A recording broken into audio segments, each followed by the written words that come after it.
નમસ્કાર, આપ જોઈ રહ્યા છો પંચાયત સમાચાર 24। હવે છે અગત્યના સમાચાર। દાહોદ જિલ્લા કોંગ્રેસ દ્વારા આદિવાસી સમાજના હકો અને અધિકારો માટે કલેક્ટરને આવેદનપત્ર આપવામાં આવ્યું। આદિવાસી સમાજના હકો અને અધિકારોની સુરક્ષા તથા તેમની વિવિધ સમસ્યાઓના નિરાકરણની માંગ સાથે દાહોદ જિલ્લા કોંગ્રેસ સમિતિ દ્વારા જિલ્લા કલેક્ટરને આવેદનપત્ર પાઠવવામાં આવ્યું હતું। જિલ્લા કોંગ્રેસના આગેવાનો મોટી સંખ્યામાં કાર્યકર્તાઓ કલેક્ટર કચેરી ખાતે એકઠા થયા હતા અને તેમણે આદિવાસી સમાજને લગતા મુખ્ય મુદ્દાઓ પર વહીવટીતંત્રનું ધ્યાન દોર્યું હતું।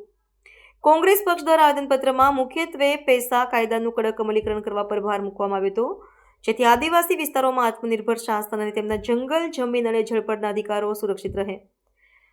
આ ઉપરાંત સ્થાનિક આદિવાસી યુવાનોને રોજગારી આપવામાં અગ્રતા આપવા અને શિક્ષણ તેમજ આરોગ્ય સેવાઓની ગુણવત્તા સુધારવા માટે તાત્કાલિક પગલાં લેવાની માંગણી કરવામાં આવી હતી। આદિવાસીઓના નામે ચાલતી સરકારી યોજનાઓનો લાભ વંચિતોને પૂરેપૂરો મળે તે સુનિશ્ચિત કરવા પર પણ ભાર મૂકવામાં આવ્યો હતો। કોંગ્રેસના નેતાઓએ રાજ્ય સરકાર પર આદિવાસી સમુદાય પ્રત્યેની ઉદાસીનતાનો આક્ષેપ કર્યો હતો અને ચેતવણી આપી હતી કે જો તેમની માંગણીઓ વહેલી તકે સ્વીકારવામાં નહીં આવે તો ભવિષ્યમાં ઉગ્ર આંદોલન કરવામાં આવશે। જિલ્લા કલેક્ટરે કોંગ્રેસના પ્રતિનિધિમંડળ પાસેથી આવેદનપત્ર સ્વીકારીને તેમના દ્વારા રજૂ કરાયેલા મુદ્દાઓ અંગે યોગ્ય તપાસ હાથ ધરવા અને સરકારના સંબંધિત વિભાગોને આ બાબતે જાણ કરવા માટે ખાતરી આપી હતી। દાહોદ કલેક્ટર કચેરી ખાતે આદિવાસી સમાજના હક અને અધિકારના પ્રશ્નોને વાચા આપવા માટે આજે અમે આદિવાસી સમાજના આગેવાનો અને જિલ્લા કોંગ્રેસ સમિતિ એ આવેદનપત્ર આપીશું।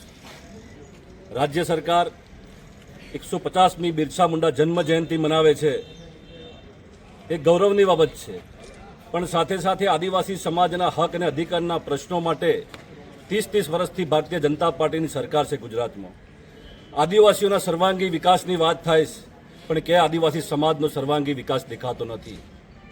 ભારતીય જનતા પાર્ટીની જે આદત છે જોરથી બોલવું, જુઠ્ઠું બોલવું અને વારંવાર બોલવું, એમ આદિવાસી સમાજને ગુમરાહ કરી રહી છે। સમગ્ર ગુજરાતના આદિવાસી સમાજની એક માંગ છે કે ખોટા આદિવાસી પ્રમાણપત્ર રદ કરો, સાથે આદિવાસીઓને ન્યાય આપો। અંબાજીથી ઉમરગામ વિસ્તારની અંદર જળ જંગલ જમીનનું હનન કરવામાં આવે છે, એને બંધ કરવામાં આવે।